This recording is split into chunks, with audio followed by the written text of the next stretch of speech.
My name is Christian Kleinjans, and I'm an educator with Michigan State University Extension Services, and we're at Family Network Food Pantry in Granville, Michigan. I'd like to thank you for taking the time to participate in this training today.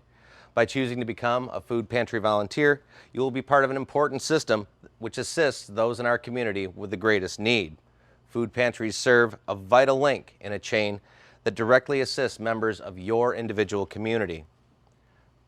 As with any chain, it is only as strong as its weakest link. This training will provide some basics on food safety and sanitation specifically for food pantry operations that will assist you in providing the maximum benefit to those you serve and assure a safe work environment. Because from receiving to distribution, your attention to detail is vital. You may ask yourself, why is vigilance and training so critical? I'm just handling the distribution of donated goods.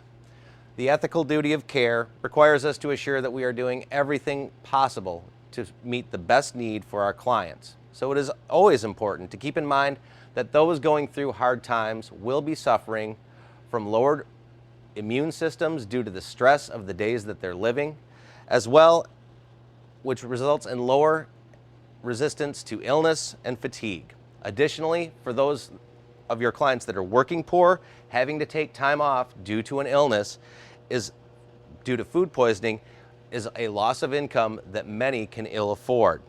And finally, in many cases, food pantries rely on donated or surplus equipment which can be temperamental. And food pantries are also usually located in buildings such as this one, which are repurposed public buildings and not outfitted with the types of safety and sanitation features that you'd find in most restaurants or food service facilities. So extra vigilance on the part of staff and volunteers is always important. Bacteria are the primary cause of all foodborne illness and can find a foothold just about anywhere. Food contamination or food poisoning, either through improper cleaning, storage, or preparation, is responsible for 128,000 hospitalizations and 3,000 deaths per year. 1 in 6 people will be affected by a foodborne illness this year. And chances are that 24-hour flu you had last year wasn't the flu at all, but resulted from a bacterial infection through contaminated food. Once settled in a comfortable environment, bacteria can grow at an alarming rate. This image shows bacterial growth over the course of 48 hours in optimal conditions. But the piece to take away from this is that bacteria are very hardy and most conditions are optimal for them to grow in. Now is as good a time as any to bring up the number one thing you can ensure a safe and sanitary environment for you and your clients: proper hand washing. You should have had this training before, and I'm willing to guess that every hand washing sink at your facility has a version of this graphic hanging next to it. But this piece is so vital that it bears repeating. First, get some paper towel ready and turn on the water. It should be hot, but not scalding. Then get your hands wet and apply the soap. Lather your hands for at least 20 seconds. Make sure you get between your fingers as well as the tips of your fingers and your wrists. Now rinse and then grab that paper towel you got ready. Dry your hands thoroughly and use the paper towel to turn off the water. Then throw the paper towel in the garbage on your way out the door. Now that you're ready to start, take a few moments to get acquainted with the pantry that you're in, if you didn't during your orientation. Also, it's good to check to make sure everything is where it should be. Cleaning supplies and chemical sanitizers should never be stored near food to avoid contamination. The best solution is to have them stored in their own room close to the floor. Take a moment to peruse the food storage areas, paying special attention to corners and poorly lit spaces. If something doesn't look right, ask a staff member for their opinion. If your pantry has freezers and coolers, check to see when the internal temperature was last checked and recorded and when the next check is required. Sorting and processing incoming donations, whether from individuals or organizations, will be a major component of your efforts at the pantry. It will be your task to assure that these incoming products are safe for those families who utilize your pantry. Because of this, the fundamental rule in assessing donations is that when you are in doubt, throw it out. While it is important that as much food as possible is channeled to those who need it, it is not so vital that it's worth accepting food if it looks questionable. Examples of questionable looking foods are severely bent cans, chewed or moist boxes, and bulging cans.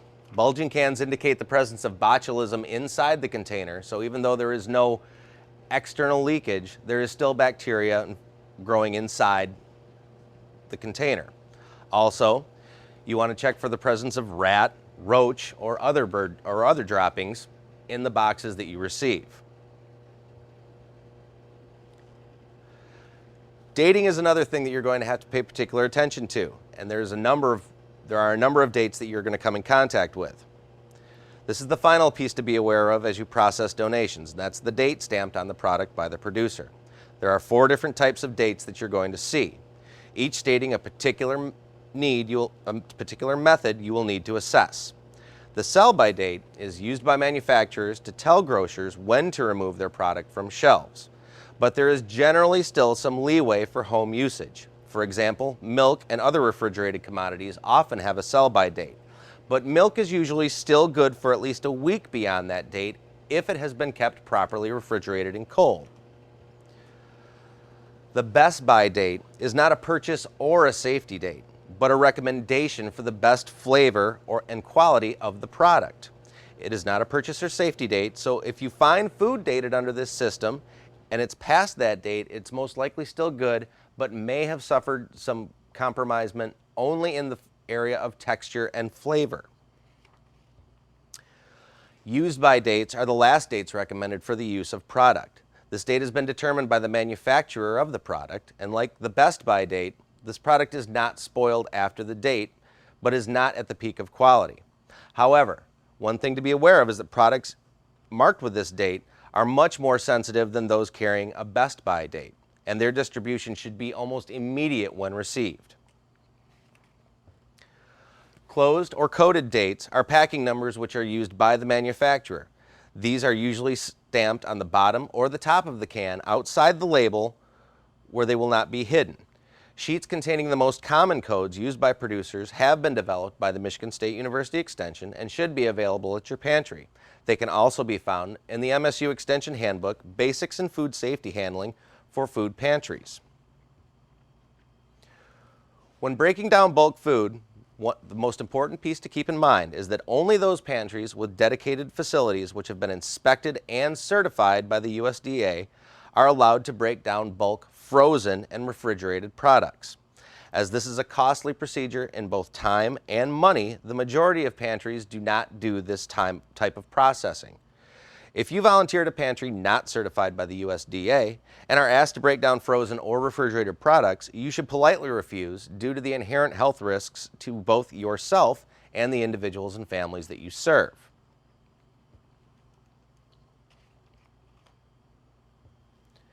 However, dry commodities like rice, cornmeal, and flour can be broken down from large units into portions that your clients can use.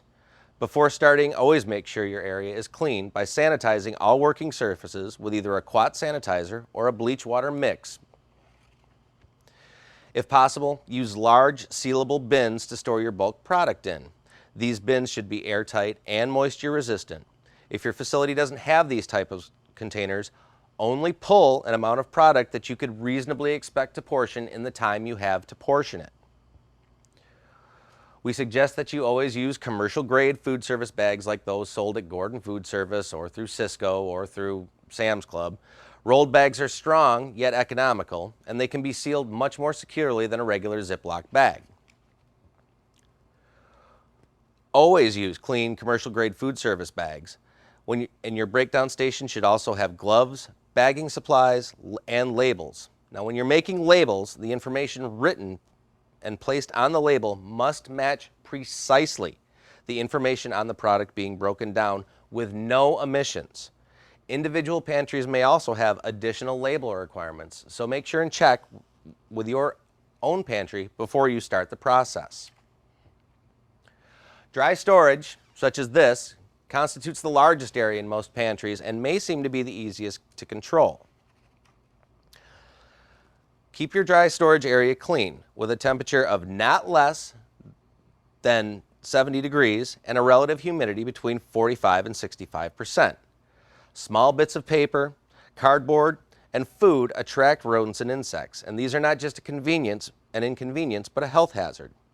Make sure your dry storage is swept and mopped regularly, and empty the trash often, at least once during your shift, and keep the garbage can covered.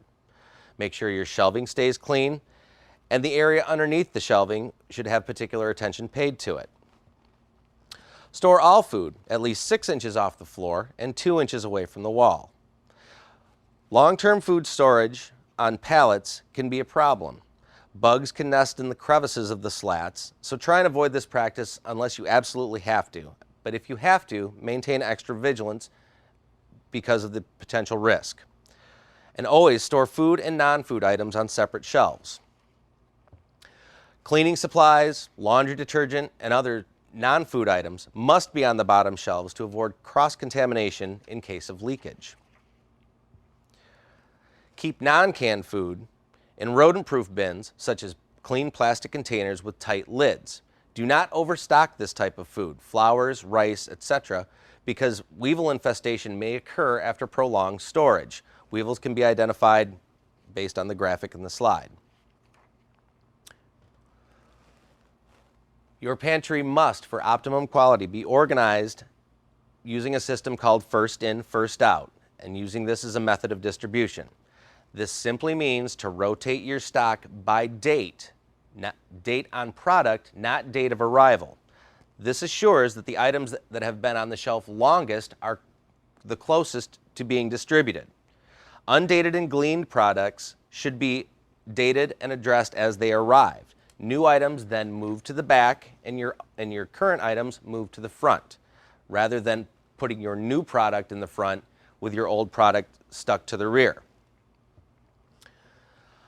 Some pantries also utilize an off-site storage facility, and while we understand this is sometimes unavoidable, we don't recommend it, as it can create more problems than it solves. Even in the short term, dry goods must not be subjected to extremes in temperature, humidity, and sunlight. And buildings should always be secure to prevent unauthorized entry from both people and pests.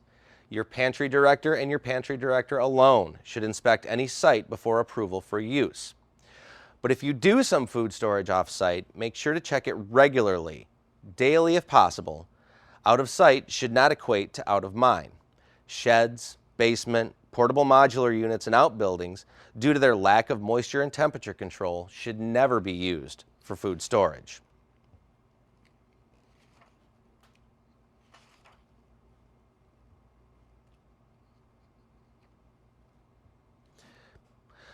Perishable products like meat and dairy must be held at 39 degrees and below.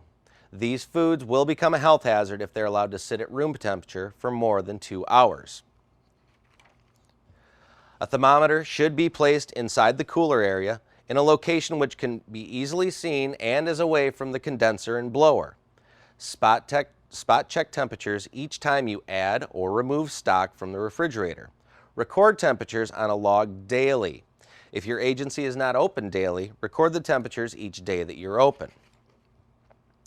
Eggs and refrigerated meats should be stored on the bottom shelves of the refrigerator in order to avoid cross-contamination in case of breakage or leakage. First in, first out is a principle that applies to coolers as well. Place new stock to the rear, and something to be aware of is that coolers work best when there is airspace between stock and product. Avoid tightly packing the shelves and adjust your shelves if you have to. Refrigerators work best when there is airspace between foods.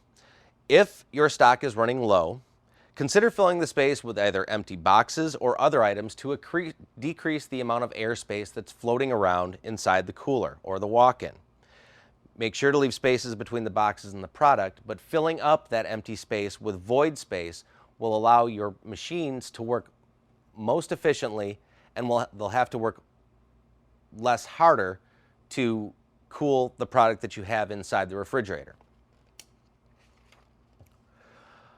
Frozen foods must be held at 0 degrees Fahrenheit or lower consistently.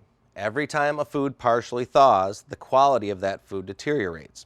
A thermometer manufactured for monitoring freezer temperatures should be placed inside the freezer in a location away from the blower again so that the temperature is easily monitored. Again, spot check temperatures every time you add or remove stock and record the temperatures daily. And then if your agency is not open daily, record the temperatures every day that you're open. Frozen foods that reach the point where they have fully thawed out without refrigeration, either through a power outage, a door left open, or a jar, should be discarded. Frozen foods that have been partially thawed can be refrozen, but the quality will be compromised to a certain degree. Freezers work best when there's little or no air between the food, unlike refrigerators. Pack and stack your foods in tightly and aim to fill your freezers as much as possible. Date goods as they enter the freezers. Organize your food using the first in, first out method. And again, rotate your stock to the front so that the front of your shelves contain the items that have been in your cooler the longest. An empty freezer works harder, so consider filling the space with 1-gallon milk jugs that are 2/3 full, or with any other commodities that you have that can handle cold temperatures, again, to decrease the amount of air that your condensers have to cool. Milk jugs can be used for transport of frozen or refrigerated foods to off-site locations for off-site distribution, as well as just set off to the side for the next time that your freezers get empty. Let's go take a look at some freezers now and take a look at some labeling as well as proper freezer usage. Let's step over to this freezer a minute and pull one of these products out so we can discuss a little bit more about labeling. This is a commodity that was repackaged by Feeding America for the West Michigan Food Bank. As you can see, it has a label which states explicitly what the product contains and its ingredients. These are the types of labels you have to put on your food product, both to protect those who might have food allergies, as well as to provide tracking further on down the line if there is a food recall. All of these materials should be located in a bulk breakdown area much like this one. As you can see, there's latex multi-purpose gloves, a variety of bags that are needed.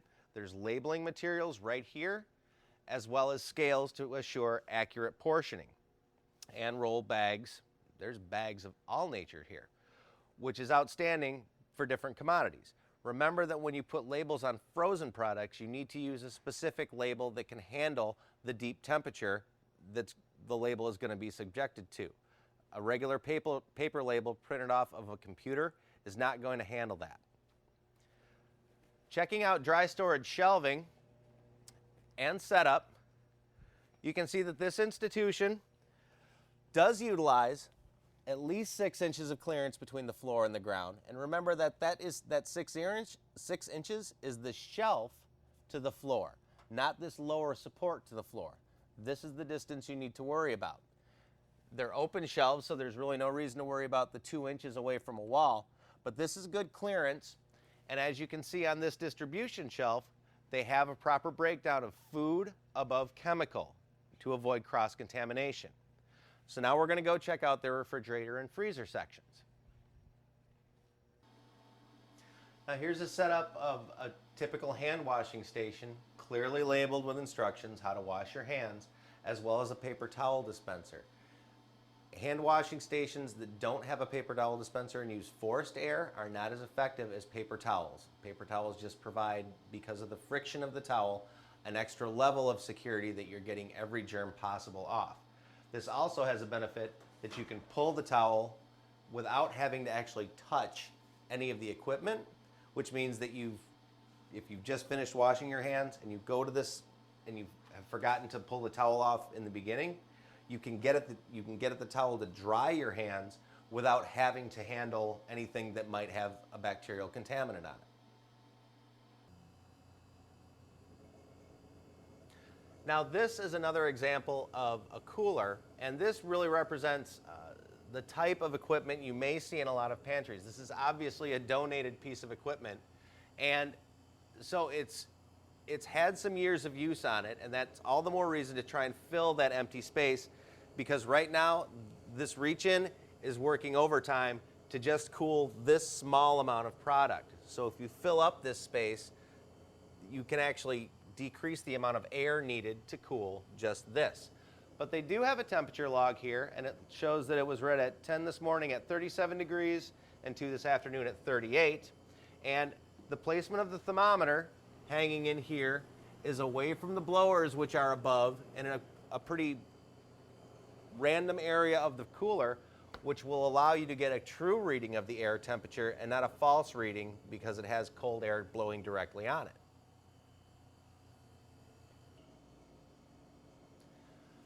As you can see, this is a walk-in freezer type, different from the chest freezers that you may find at a lot of the pantries. But they do have a daily freezer and temperature recording log with the temperature taken at 9 in the morning, 27 degrees, which is below freezing, and at 1 o'clock in the afternoon at 29 degrees, which is below freezing, which is where you want your freezer to be. They also have an external thermometer, which makes perfect sense. If you're going to check the temperature, it wouldn't be logical to open up the freezer to let the cold air out to check the temperature. But you will want to keep an additional thermometer inside the freezer just so you have a backup system to confirm the temperature while you're in it.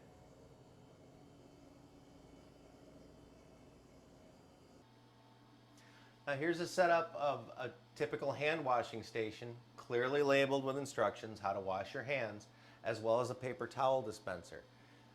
Hand washing stations that don't have a paper towel dispenser and use forced air are not as effective as paper towels. Paper towels just provide, because of the friction of the towel, an extra level of security that you're getting every germ possible off.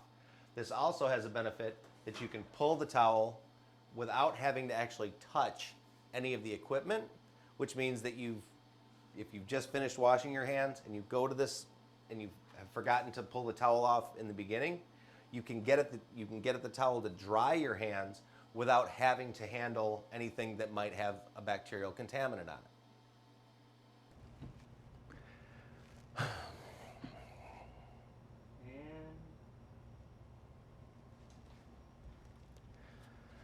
The information presented in this training today represents the basic knowledge that you should expect to have if you're going to function successfully in a food pantry setting. And while it may seem a little overwhelming to begin with, you should not be concerned. These are processes and principles that will be very easily integrated into your routine when you're volunteering at the pantry. You and your fellow volunteers' efforts towards maintaining a safe environment will greatly assist in helping our community's most at-risk people in helping them along their current path. More information regarding safe sanitation practices can be found in the Michigan State University Extension Handbook, Basics in Safe Food Handling for Food Pantries, which can be found and is available for download on our website, www.eatwellwestmichigan.org. Never underestimate that the service you're providing is contributing to the well-being of your community. So let me thank you again, as I'm sure your director already has, for your donation of time and energy.